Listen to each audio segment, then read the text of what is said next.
Hello and welcome to Talk Africa with me, Jones. Well, I hope you're good, hope you're well. Always a pleasure to come your way. Plenty to discuss here on today's show.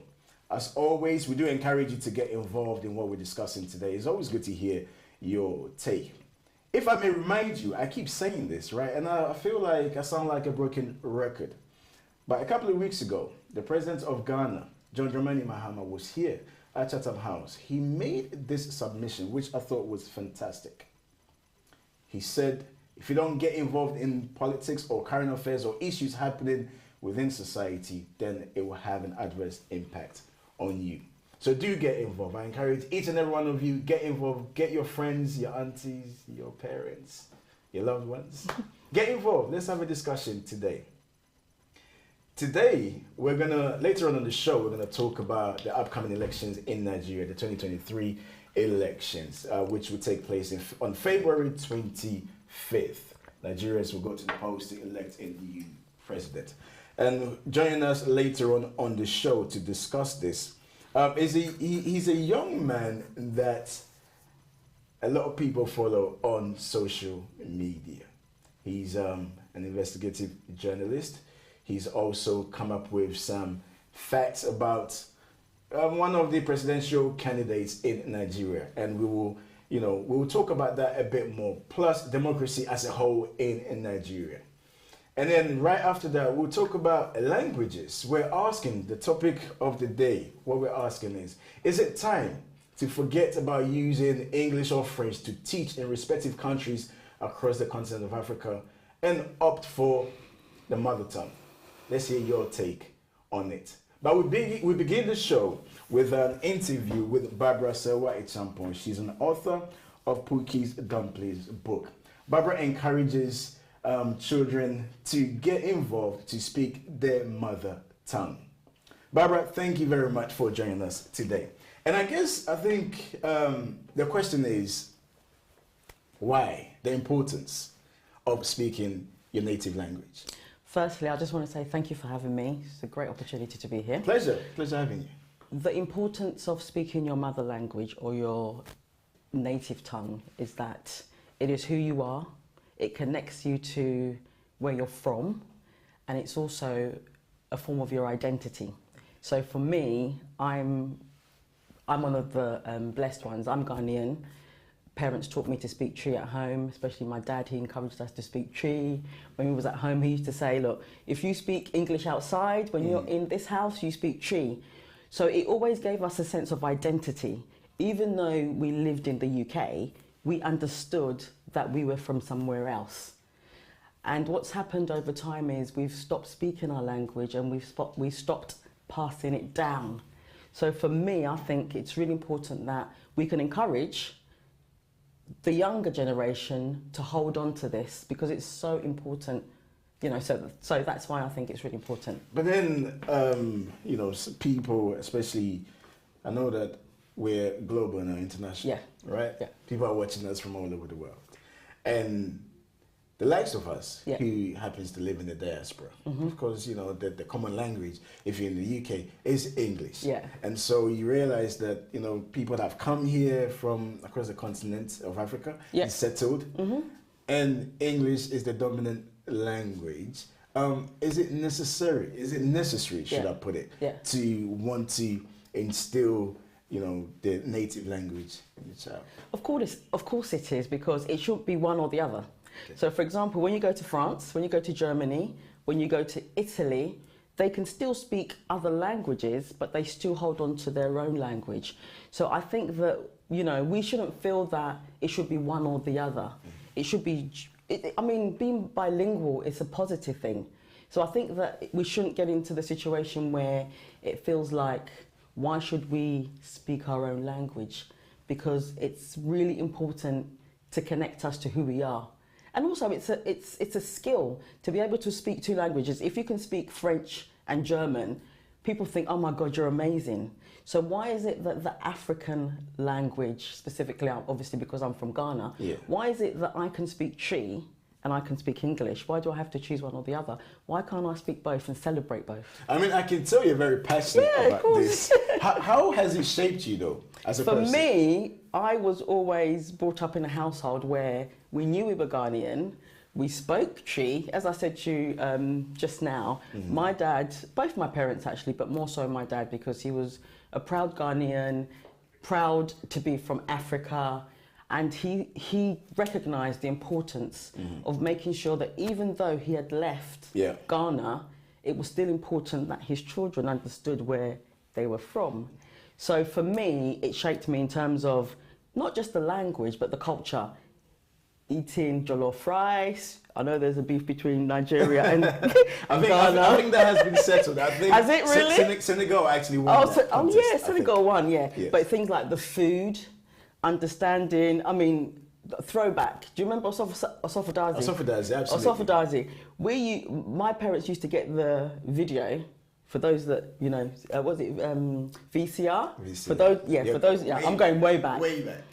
And we used to sit around the TV as a family and watch that. And it used to be in Twi. And me and my siblings could understand it. Afterwards, we'd have a conversation. So it gave us a real sense of pride. So even though we were British or living in the UK, we still had a sense that we belonged to something else. And we were from something else, which was Africa and specifically Ghana and the Akan tribe, you know. So I think for me, it shaped everything about who I am, you know. Live in the UK, but very proud to be Ghanaian. So, I mean, now I think it would be much easier for people wanting to identify with their roots. Yes. I mean, you know, I came here in the 90s, I think mid-90s, or early 90s, 94, 95, I was here. And it wasn't cool.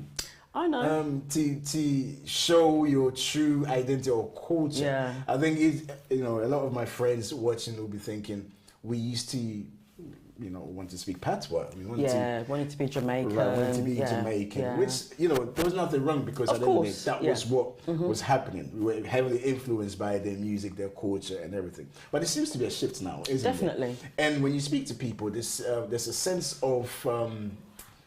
pride? Like, a sense of pride, but also the fact that they feel they've missed out on something. The fact that they weren't really speaking the native language at the time. Yeah. One artist, A-Star, released a song talking about his mother tongue. And he said he wishes he could speak his language. But when he was younger, his parents never spoke it to him.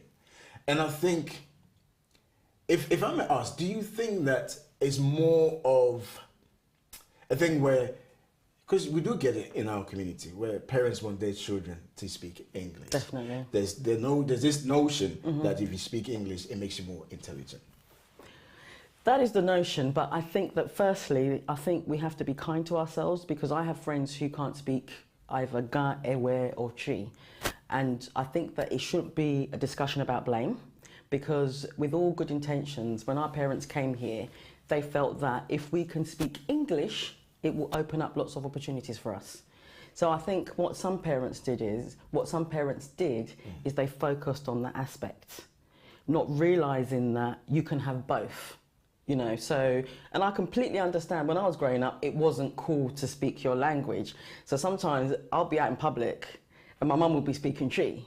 But the difference for me is because it had been instilled in us at home that even though you live in the UK, you are still Ghanaian and you're still from Africa, it kind of built a sense of, we had a sense of pride. So it was kind of, and for us, it was quite funny because sometimes my parents would communicate with us. They would tell us things, we would share jokes that other people couldn't understand. So there was also that element of feeling different, but in a positive way. But I do understand, and I think that people shouldn't feel, it shouldn't be a negative thing because they can still learn and they can still connect. I was just about to come to that. They can still connect, yeah. Do you think, if you missed out in your childhood, maybe as a grown-up, it's a bit too late to It's never too late. It's never too late. You can learn, and that's why, for example, with our books, we've started Puka Dumplings books. We've started with basic. So, for example, the first book is 1, 2, 3 counting in Twi. So it helps children or even adults that want to connect to learn, and we've done it phonetically. So even if you don't speak the language, it helps with the pronunciation. But I think that it is never too late, and there's loads of other, the Ghanaian Language School, there's loads of other institutions that can help you to learn the language. So no, it's never too late. And don't be too hard on yourselves, because you can start from somewhere. I mean, I know you just mentioned that you begin with counting. Yeah. So if you could just maybe elaborate a little bit more, what, the process. So basically, for me, I wanted to teach my daughter, and I wanted to pass on some of the tree words or what I knew to her. So I thought, when children are learning to speak, they start with the alphabet, they start with 1, 2, 3, they start with colours, shapes. I thought, let me start with 1, 2, 3. So I got her involved. So obviously, Bakon is 1, but if you don't speak the language, it's hard to pronounce it. So what I did was I broke it down phonetically. So it would be Bakon, and how it sounds. Yes. So it makes it easier. So once you introduce the child to the sounds, to the language, it makes it easier, and it makes them more interested to learn.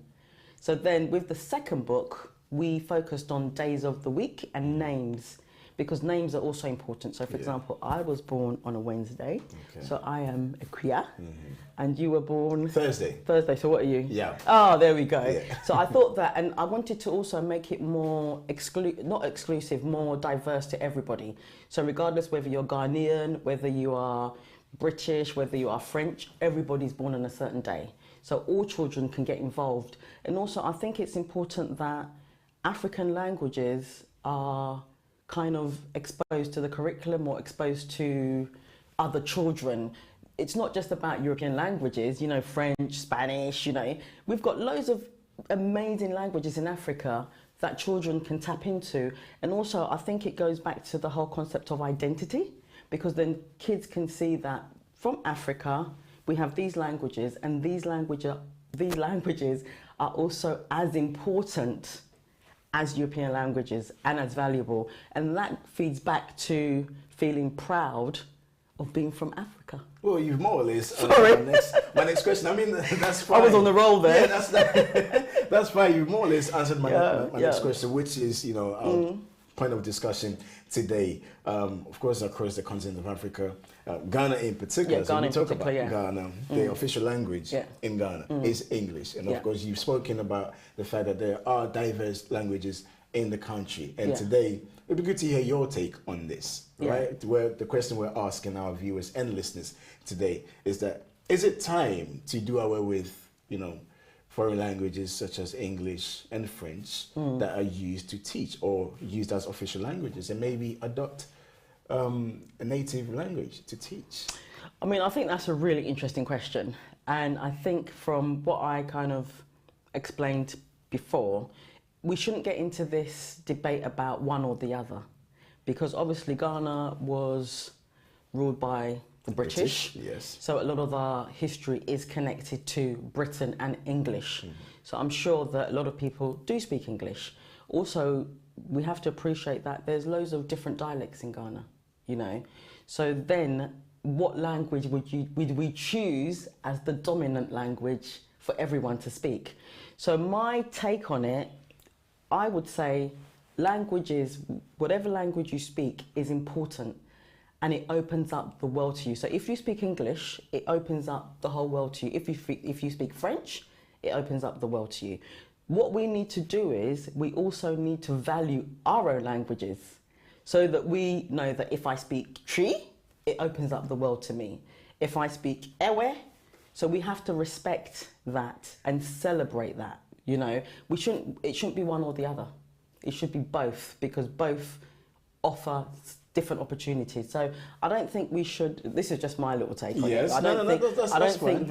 I think being bilingual is a positive thing, and So I think that it's a debate that we should have more conversation on. Okay, and where can people find you and also get in contact? So you can go to our website, which is pukidumplings.com, or our handle on Instagram is @Pookie_dumplings_books. and you can follow us there. And my contact details are on my page. So if you want to have a conversation or find out more information, please don't hesitate to get in touch with me. How was it? It was good? Yeah, thank you so much. Thank you very much for coming on the show, thank Barbara. you for having me. Thank you very much. And, well, we move on. Coming up next, we will talk about this, whether English or French should be omitted as national languages across the continent of Africa and adopt a more native language to use to teach kids. Okay, so that's what's coming up. But now I'm sure you are aware of what's been happening in Turkey, the earthquake that happened that unfortunately claimed a lot of lives. Let's take a quick listen on what the World Health Organization had to say.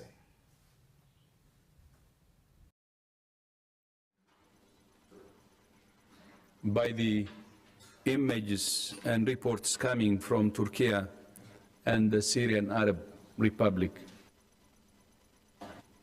So far, it's estimated that more than 4,000 people have been killed and more than 18,700 are injured.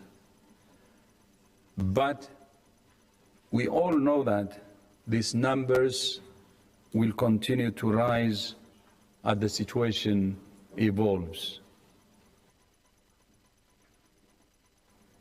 Numbers do not tell us about the perilous situation that many families now face, having lost everything, forced to sleep outside in the middle of winter. It's now a race against time. Every minute, every hour that passes, the chances of finding survivors alive diminishes. Continued aftershocks, severe winter conditions, damage to roads, power supplies, communications and other infrastructure continue to hamper access and other search and rescue efforts.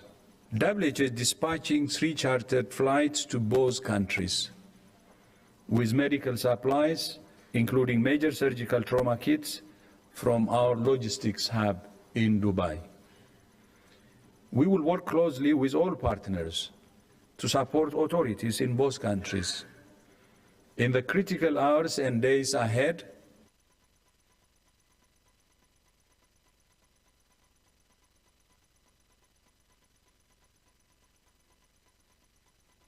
So that was the World Health Organization. They're giving us an update as to what is happening. If you're watching us, make sure you send in your comments, okay? We would like to hear from you.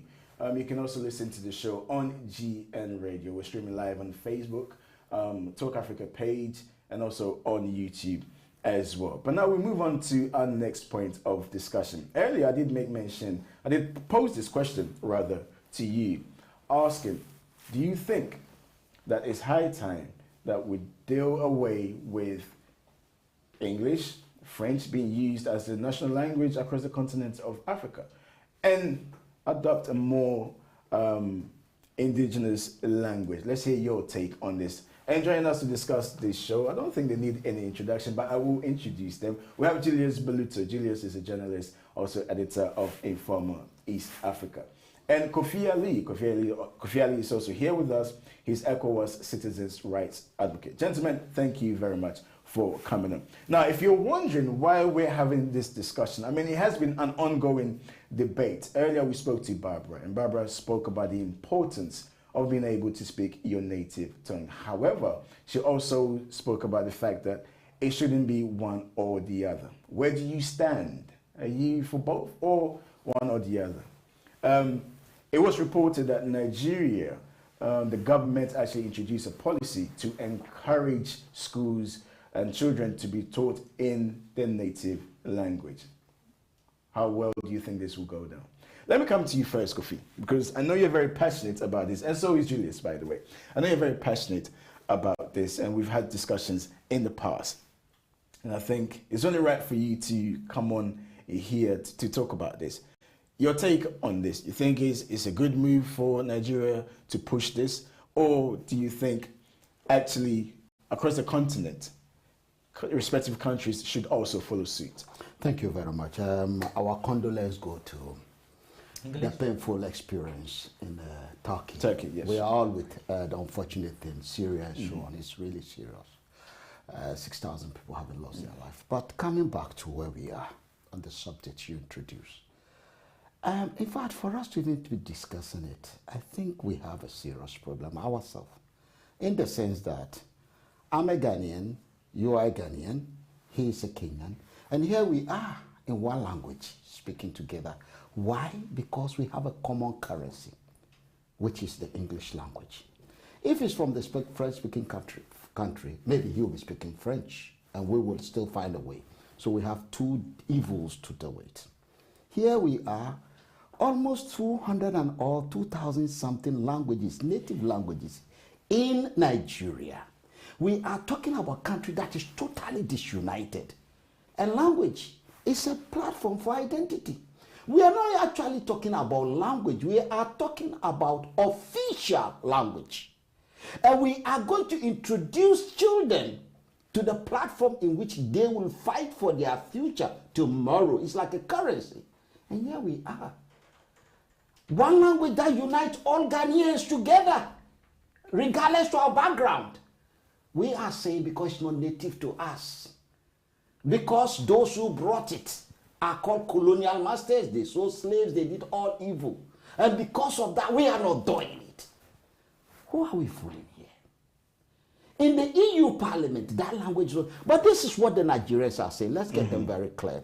Different from what we are saying here. Sure. Because what we are, the impression we are given is that we want to introduce a common language on the African continent or what, I don't know. But what the Nigerians are saying, they are not saying they want to do away with the English language. What Buhari signed is that at the first 6 years of education, the children will be taught in their native, in other words, each in its locality, which they've been doing for so many years. Will be taught that language as language of instruction in school. But when they are now going to the next cycle, that is where the English will be taught. And we say Buhari himself should check himself. The man cannot say 5, he say pipe. Why? Because at that formative stage, it was distorted. When you go to northern Nigeria, where they do this thing, they've destroyed the population. You see them in Lagos. They don't go to Europe. They don't go to America. We don't know whether the EU are bribing them to do this to our generations to come. We don't know. Because they don't want us to come to Europe. Because it's only when you can communicate in the national, your official language of your country. That's why you start thinking of traveling outside. If you cannot, you go to Accra and you carry you. All right, let's bring Julius in. Julius, your take. Well, what is a language? You know, language constitutes many things. It's that shared culture, norms and values that bring a community together. Language is a platform in a way that it's on a platform that is bringing people together as a shared communities together. And when you look into the dynamics of African languages, it's quite potential. Where I look into I look at it into two ways. Number one, there's a teaching of native language. Of course, they are so suggesting from primary level, then secondary level, they will catch up with English. But there's a bit of disconnect there because I'm looking at it from the globalization point of view. Sure. Whereby the world is just coming together and people need to travel from one country to another. And therefore, the necessity to speak other languages with fluency, very important, very key. But when you come back as well, Africans, we don't need to lose our culture. We don't need to lose our languages. And therefore, it's essential to teach or train or teach our children in the same language. Let me tell you how it was done in my age. It was both ways. We were told in our native language together with English all the same at the same time. And that worked fantastic, in a very fantastic way, because you grew up knowing you could communicate in English with fluency, even at primary level. And yet again, also, you kept your own language. I think that's the most important thing. The key thing is I understand where they are coming from. We don't want to lose our languages. Africa is a country with over 2,000 languages spoken on the ground. The moment you talk about one language, it is bringing millions of people together. Like how many Yorubas are in Nigeria? How many Hausa are in Nigeria? Very many. You may talk about millions of people together. Now when you begin to say, let us ignore English, let us just focus on the local language, then actually, in a way, you're making an argument that is going against globalization. Or, let me tell you something. BBC World Service has been broadcasting to the rest of the world in 45 different languages. Inside Nigeria, BBC adopted Pidgin English. Pidgin English. Why is that important? This is BBC from the rest of the world transmitting their messages in a language that people have to understand. They also broadcast in Hausa language, which again is Nigerian language. Why is that important? It's telling us one thing. Instead of just remembering, we are Africans, we have to be Africans. We don't have to overdo it. Let me tell you, the infrastructure is not there. Why do I say so? Every country you go, whether it's Kenya or Ghana, you realize youths, a lot of them, they love the Western culture. They are imbibing it. There are so many football fans of UK English teams in Africa, more than maybe UK. The only football fan who was a lady who died for Man U was in Kenya. So they look up to the rest of the world. They're imbibing these languages. They look up to them.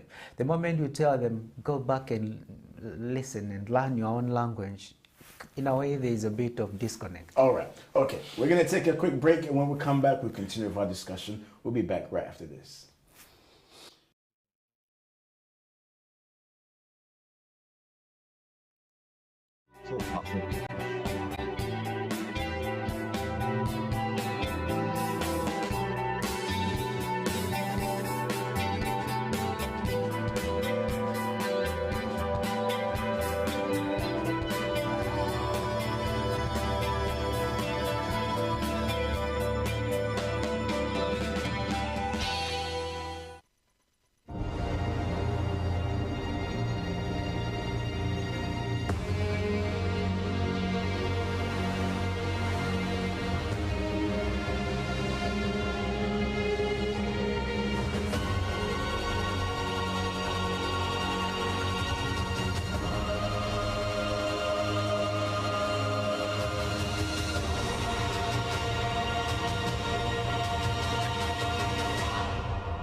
I'm so hungry.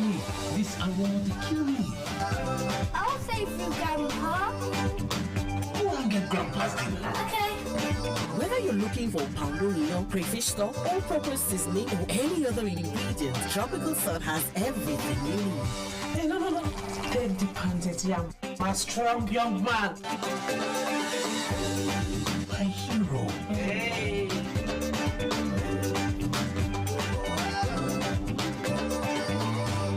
Mommy's a real hero. Tropical Sun, flavors of the world to your table.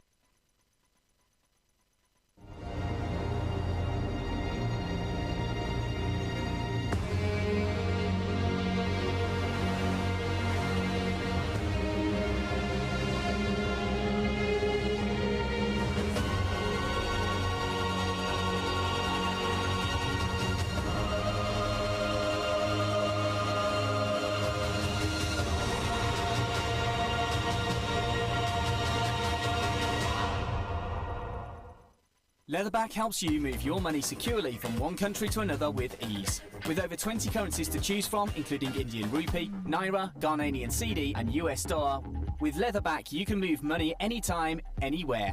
Simply sign up, verify your identity and you're ready to add money to your account.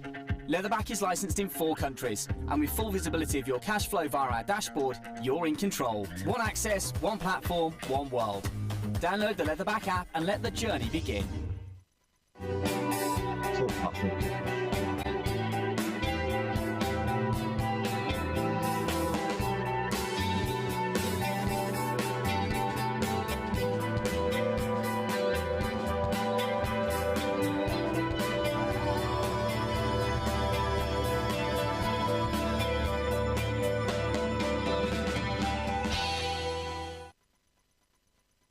Welcome back to the program. Let me remind you, you can get in touch, okay, not just via text messages.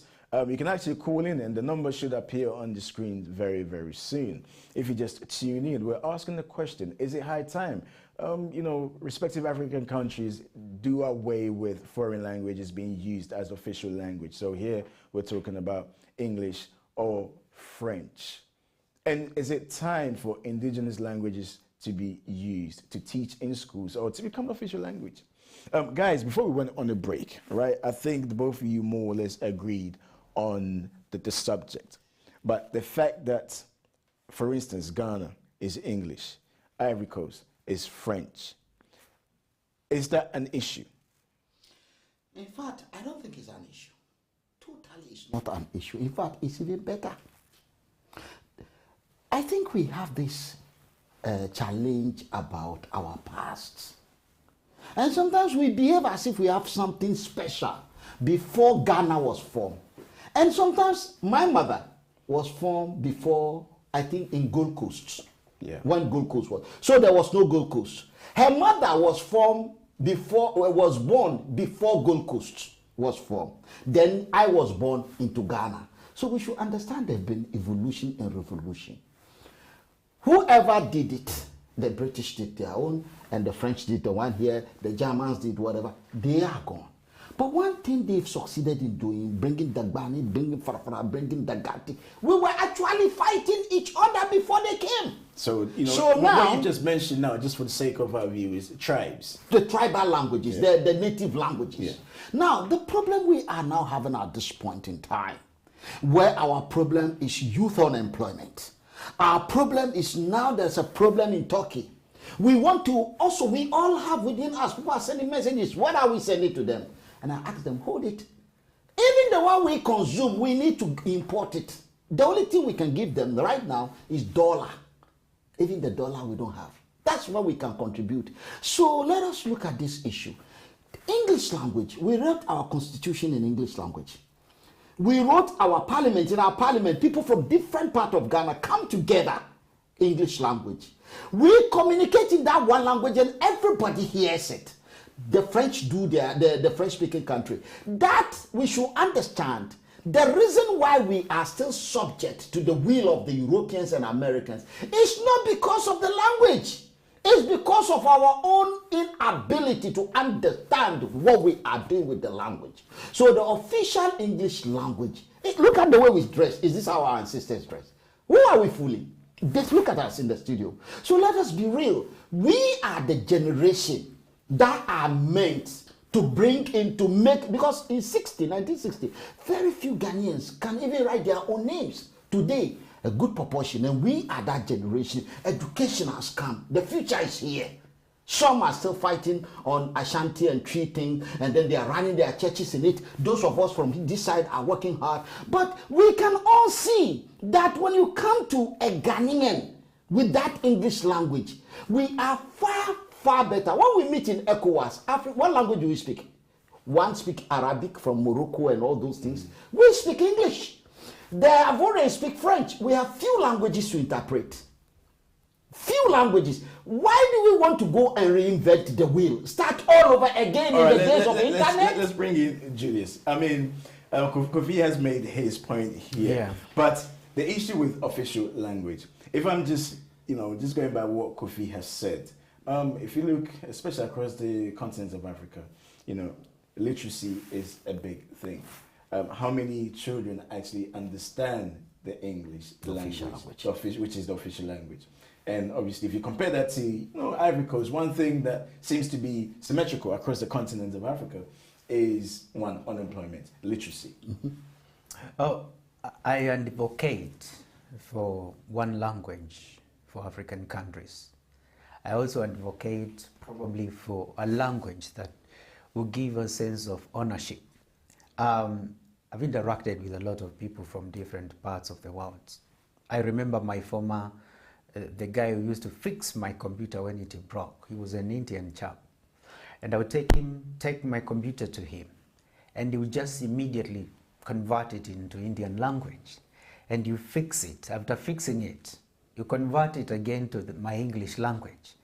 What does that tell you? people understand a lot more when they speak in their own language.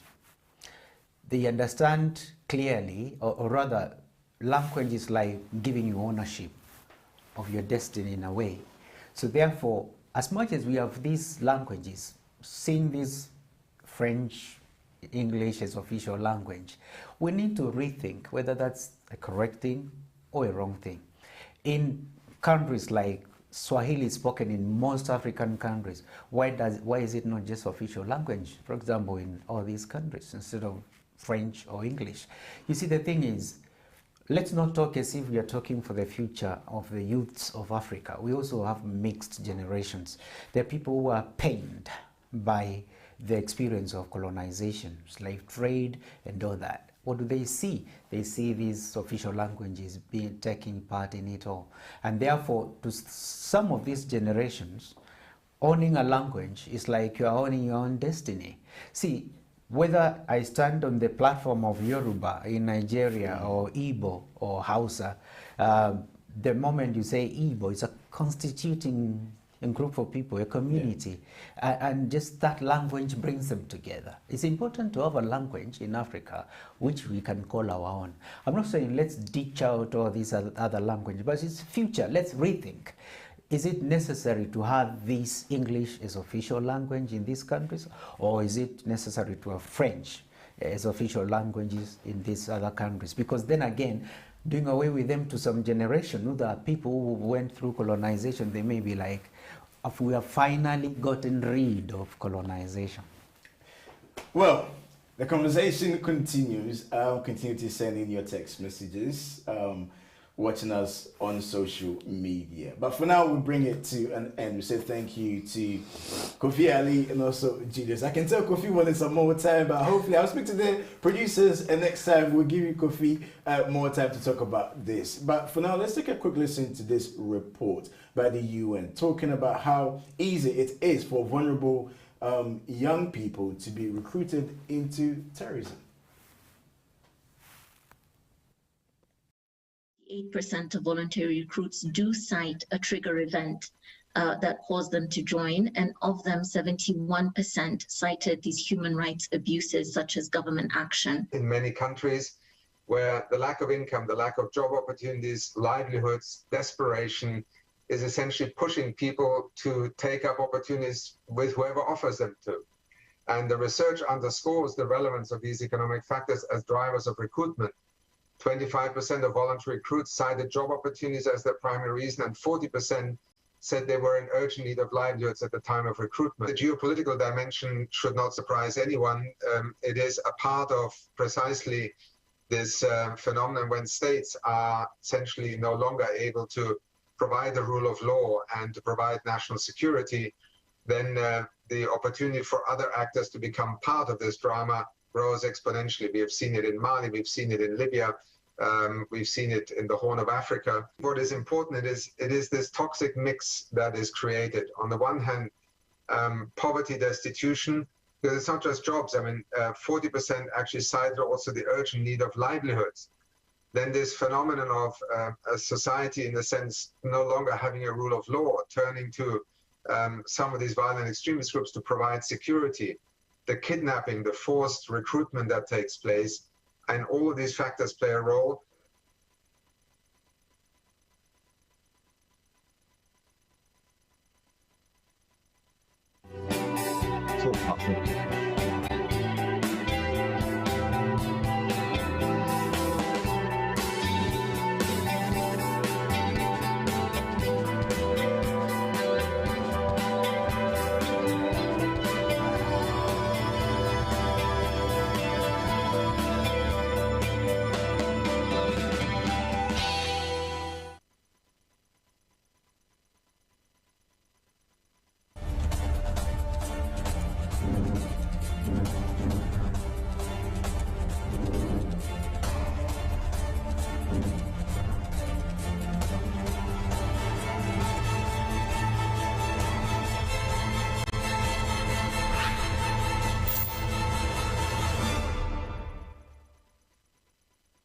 Welcome back. A busy night tonight. Hope you're enjoying the show because we certainly Now we change things up a little bit. 25th of February this month, actually, Nigerians will go to the polls to elect a new president. The candidates, Tinubu, Atiku, and some people are saying now they've been, they're converts, obedience. Peter Obi, who will become the next president of Nigeria? Plenty to discuss. But today I want us to just look at the candidates and also democracy as a whole in Nigeria. And joining us today, we have David, I don't want to mispronounce your surname. Hundeyin. David Hundeyin. David is a Nigerian investigative journalist and 2023 Distinguished James Curry Fellow at the Center for African Studies, University of Cambridge. And he's also written a book, but we'll get into the book very, very soon. Now, I know you've written an article about one of the candidates, Tinubu, which we'll get into briefly. But before that, I just want us to talk a bit about democracy when it comes to Nigeria, because this election is very crucial for Nigerians.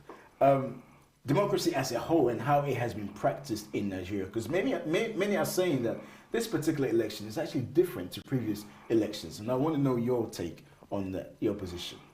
So it is actually different to other elections. It's the 7th election we've had since the return of democracy in 1999. It's the longest single run of democratic leadership that Nigeria has ever experienced in its entire post-colonial history. And it's, to many people, it's perceived as a sort of make or break point. It's an inflection point in Nigeria's democratic history. One of the main things that makes this election differ from the previous ones is the number of realistic candidates in this election. Previously, there's only ever been 2. It's always been this person or that person. It's never really been the case that there are 3 front-running candidates who each have a realistic chance of winning. This is the first time. And even more, from the point of view of a young person in Nigeria, more exciting is the fact that this is possibly the first election in Nigeria's history which, to all intents and purposes, isn't being decided along ethnic and religious lines. For the first time, it's being decided along age lines, along demographic lines, which hasn't happened before. So you have this very sort of interesting situation now where you have, if you've looked at the population bulge that Nigeria has, if you've seen the breakdown of Nigeria's demographic structure, where the median age of Nigeria statistically is about 18.1. It's a very young country.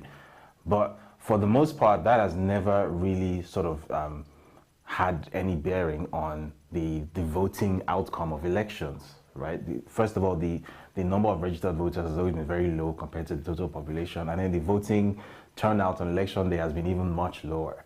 So you have, traditionally, in a country of close to 200 million, we've had like something like a total of like 25 million people deciding the election.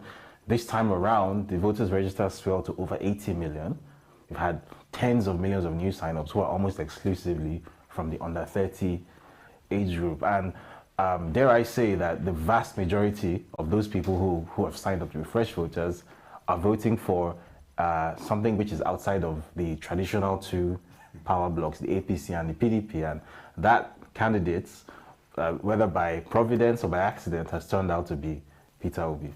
Now, you mentioned the fact that Nigeria, in terms of the population, very youthful population, but that in itself doesn't reflect, if you look at the candidates, particularly the 3 candidates who are trying to go for the highest office of the land.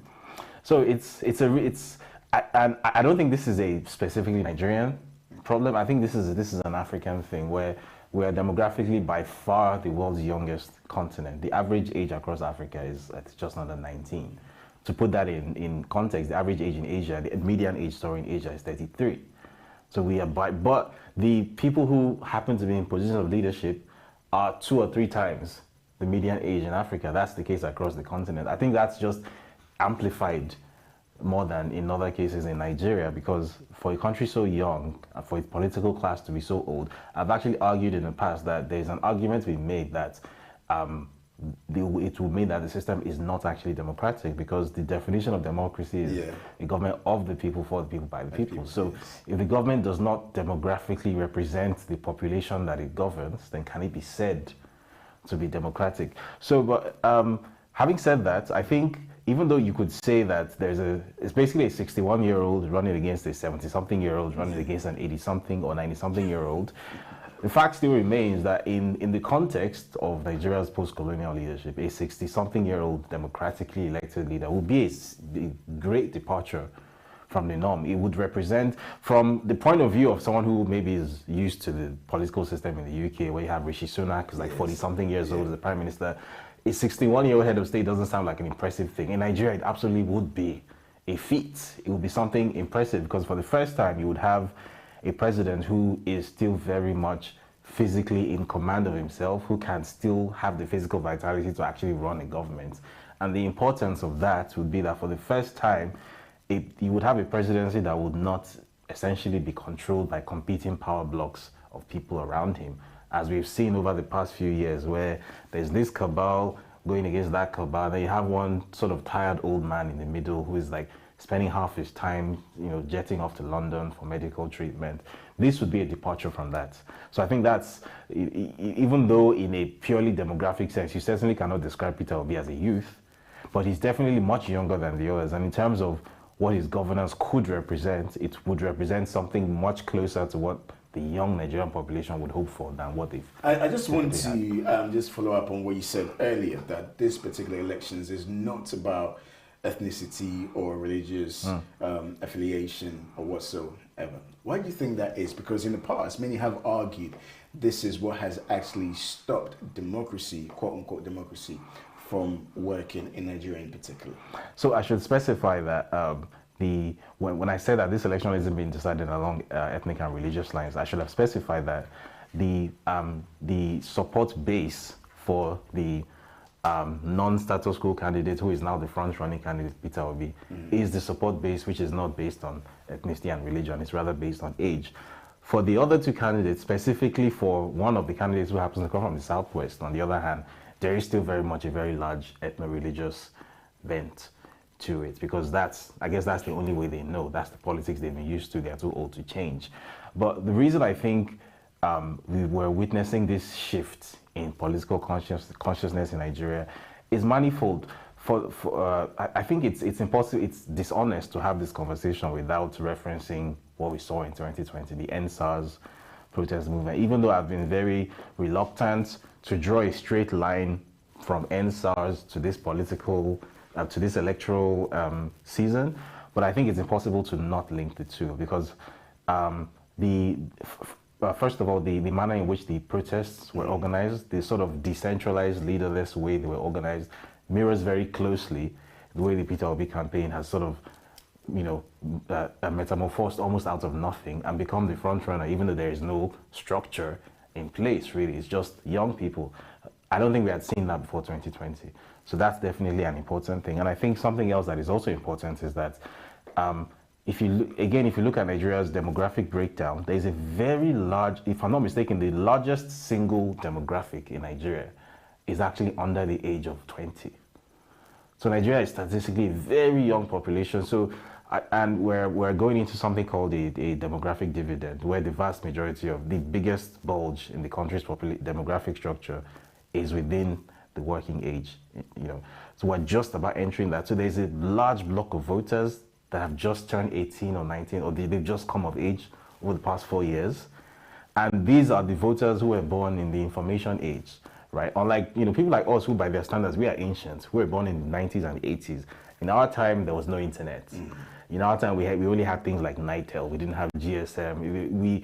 By their standards, we are ancient. But these so-called Zoomers, the Gen Z, as people call them, the Gen Alphas, who aren't even old enough to vote yet, these people have grown up immersed in internet culture. These people have had access to information, and their way of perceiving the world is markedly different from that which has come before them. So I think that's why we're seeing this sort of shift, and I think it's going to accelerate going even into the next election and the elections beyond.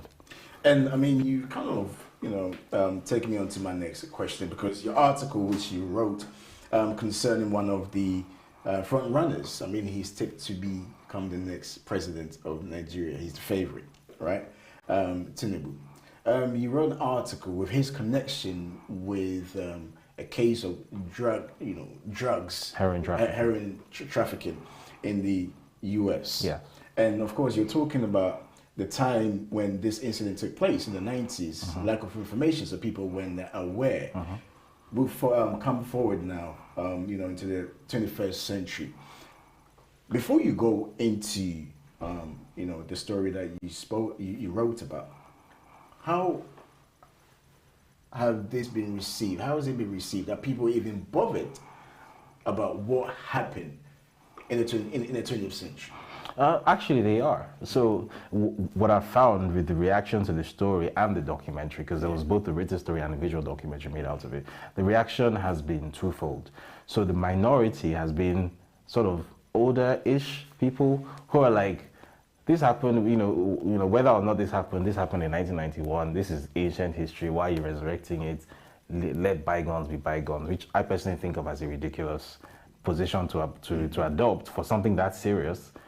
And then there's been the vast majority of responses have been from younger people in my generation and younger, who are just amazed that, wow, so this sort of thing has been sort of hiding in the open and we simply didn't know. Like, what else don't we know?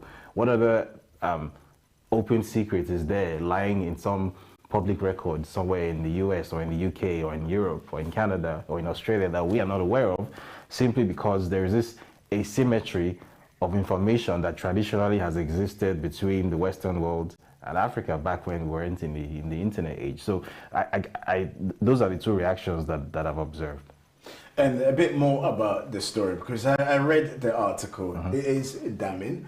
It says a lot, especially if you're looking to attain the highest office of the land, then, this needs to be probed into a bit more. Yeah. Accountability is something that is a bit of a myth, some might argue, when it comes, particularly across the continent of Africa.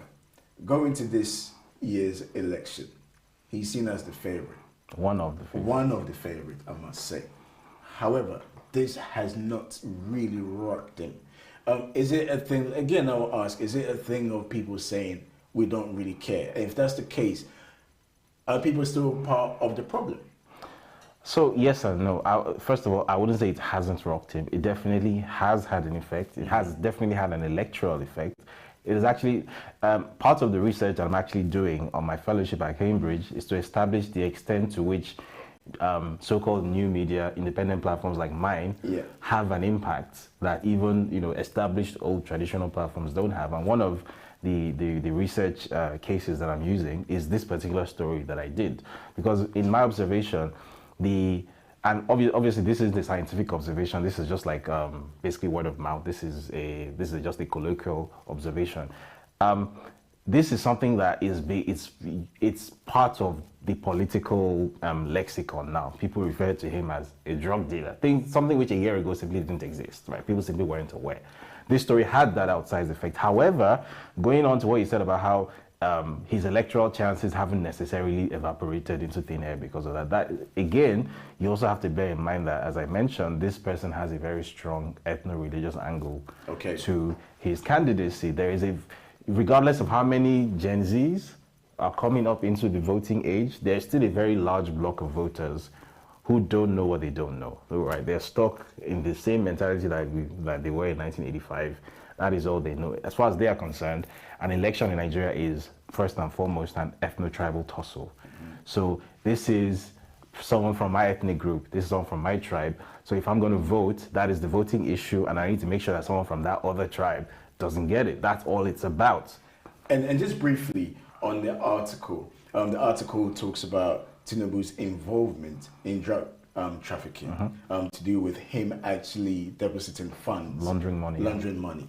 Right? Okay. Now, I know that people would like to hear more about this. I'm sure they can go into social media platforms and find out and also watch the documentary. But I want to talk about your book, The Jungle. What is it about?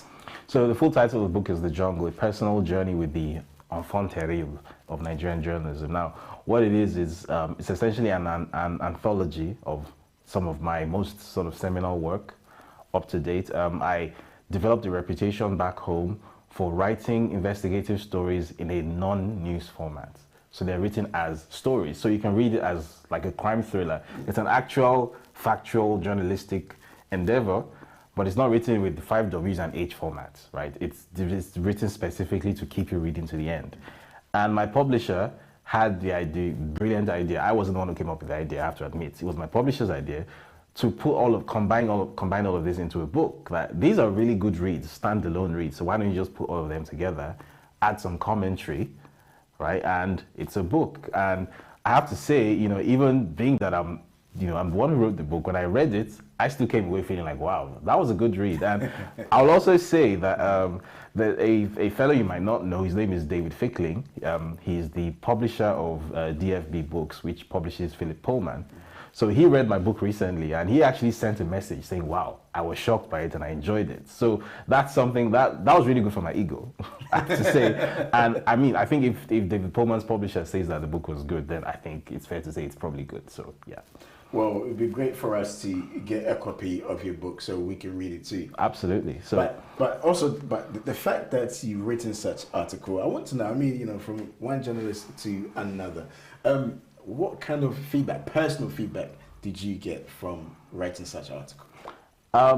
The overwhelming majority of the reaction was positive, because basically people see it as a public service. You're giving them information that they wouldn't otherwise have had access to, or that other journalists wouldn't go anywhere near, because it's a very risky sort of story to touch. And on the other hand, there's always that tiny minority who believe that the only possible motivation for doing that kind of work is maybe a political rival paid you, or you hate this particular tribe, even though technically we come from the same ethnic group, or, you know, there's always that reaction. So yeah, but, you know, I tend to focus more on the positive. Like if there are 100 people and 98 of them are saying good things, and then 2 of them are heckling you, I don't think it's sensible to focus on the 2. So. Absolutely. David, it's been fantastic talking to you. Thank you very much for coming in today. Thank you very much for having me. And to our viewers, listeners, thank you very much for staying tuned. We've come to the end of the show. Hope you enjoyed it, because we certainly did. All being well, we'll see you same place, same time next week. Until then, enjoy the rest of your day.